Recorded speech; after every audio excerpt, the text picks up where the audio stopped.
Here's your friend again. Yeah. Time to relax and forget each care. Well, Just settle back in your easy chair. Here is entertainment for you. No. You'll find it so enjoyable too. oh yeah. So listen to all from beginning to end, 'cause your friend Rated R. Are under 17, not admitted without parents. John Ford. is here again. I'm gonna pray for y'all. It's the Evening Rancor, the podcast from that guy who talks about stuff, John Ford. Any links mentioned on the show are available at johnford.radio. Today, we're coming to you direct from your mom's basement. Welcome to the Evening Rancor, the John Ford podcast. Well, hello, and welcome to another edition of the John Ford podcast, the Evening Ranker. Sorry it's been a few days since I've done this. I know I promised in the beginning I would try to do these daily, but it's kind of turned into 2 or 3 times a week. I just get busy with other stuff, as I'm sure you understand, as you do too. And now, one thing I wanted to talk about earlier in the week, and even at the end of last week, but I just, didn't get a chance to, was something that's been making the rounds. And since my background is in radio broadcasting, Wow. Yeah, since my background is in the broadcast world, I wanted to bring this up. Now, I first came across this about a week and a half ago, I guess, on the Jacobs Media blog. Now, the Jacobs Media blog is a website for the consultants out of Detroit, Bill and Fred Jacobs.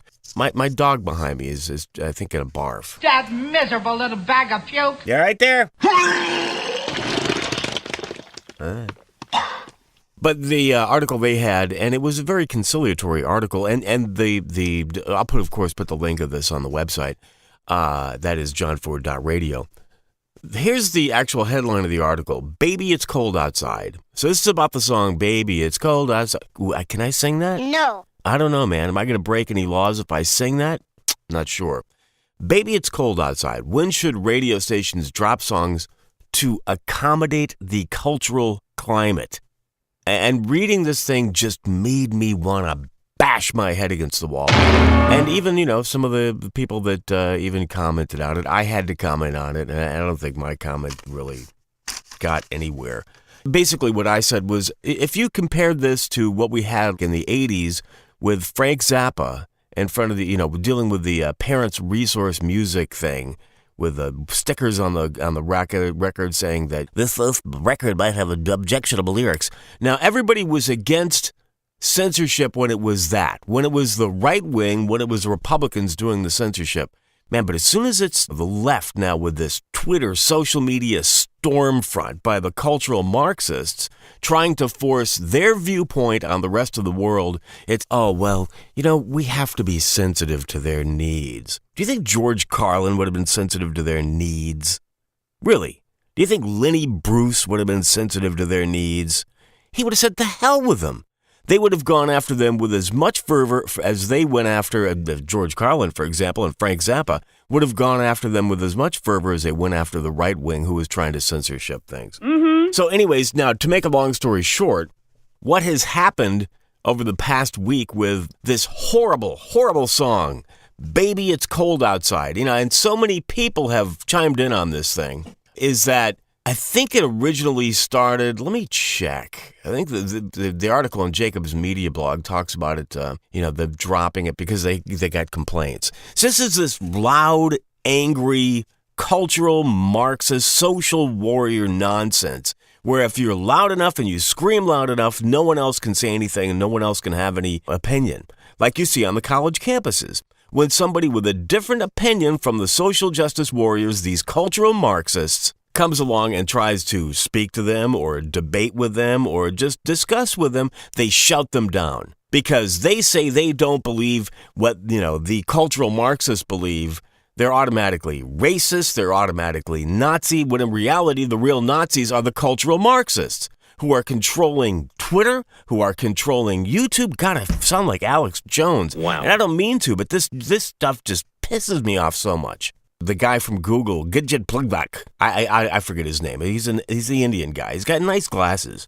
I like his glasses. Yes. And he smiles. He looks like a nice enough guy. No. But you know what? Google is evil. Uh-oh. They used to not be evil, but they are evil. And they just fall in line behind this cultural Marxist stuff. All right, before I get lost on a tangent. So the station that pulled it, let me find this on the Jacob Media blog.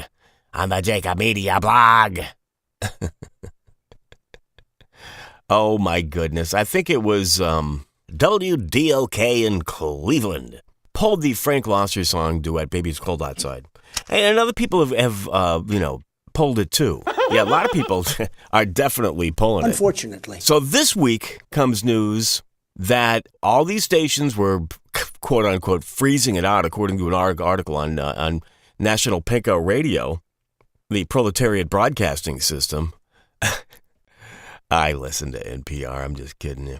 That a lot of stations were pulling it. WDOK put its foot down when the female voice could not, announcing its ban of the song last week. According to host Glenn Anderson, the famous Glenn Anderson of WDOK in Cleveland, Ohio, quote, the world we live in is extra sensitive now. Kind of like my butt. Wow. And people get easily offended. But in a world where the Me Too hashtag is finally giving women the voice they deserve, the song has no place. Of course, now the cultural Marxist social justice idiots say that this song is about date rape. I mean, it's not about. It's about the whatever. I'm not even going to go into it. In my opinion, it's about the girl. He's saying, "Hey, baby, it's cold outside," and she's saying, she's just playing a little game along with him. She knows she's going to stay anyways. Give me a break. And in the movie that it was from, which I can't think of it right now, it was a married couple. And they were just, kind of riffing on each other a little bit. It was supposed to be cute. Now, from Fox News comes this big news. Baby, It's Cold Outside. Sales soar amid controversy. So people are laughing at this stupid thing. People are buying it. The CBC, the Canadian Broadcasting Corporation, reinstates Baby It's Cold Outside amid audience reactions. And I also read that I think it was a station in San Francisco brought it back too. Because, they said, whatever, it's just a stupid Christmas song. I mean, in my opinion, Christmas songs are the bane of all existence anyways. Except for maybe Grandma Got Knocked Up by a Reindeer and AC/DC's Mistress for Christmas, which I always kind of liked. So where does this stuff come from? It comes from the college campuses. And it comes from a 1930s idea when Marxism made the shift from economic Marxism to cultural Marxism without going into a lot of background. But if you do any research, you can see that the concept of critical theory comes into play, which has nothing to do with thinking critically, which we all should do, right? It has to do with criticizing things, with being critical, not thinking critically. This totalitarian ideology that has leapt from the campus to the wider cultural world. Why? Because their end game is ultimately to bring down Western liberalism, classic Western liberalism, where the individual is important, not the group identity. Group identity never served anybody any good. Take a look at the history of communism. Take a look at the history of Nazism, where group identity was the main factor. And as I said, in the 30s, it went from economic Marxism, which basically was the concept that the bourgeoisie and we need to get rid of capitalism, and it's all about ownership of property, ownership of goods, ownership of money, and it has become a cultural Marxism, whereas they believe history determines power. And everything has to be viewed within this viewpoint of power. Who holds the power? And overthrowing the people that allegedly have held the power, where in reality it's just been a very small percentage of people that ever held any power.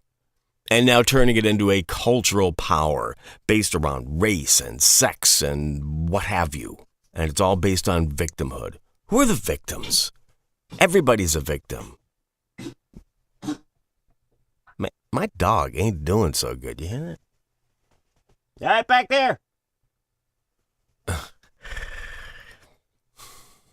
everybody is a victim under cultural Marxism. That is, everybody who is not a white male. Hispanics, the queer, the women, the blacks. White males are the new bourgeoisie, and they are responsible for everything to cultural Marxism. And it's all about power. To them, history is all about power. Power over groups. And let's face it, it's all about them gaining power for their group. And victimhood. I'm not a psychologist. I'm not that smart. I have no formal education in any of that stuff. But doesn't psychology tell you that we are responsible for our own actions? That claiming victimhood is a dead-end street, that it will just dig a hole that you will never get out of. The concept of...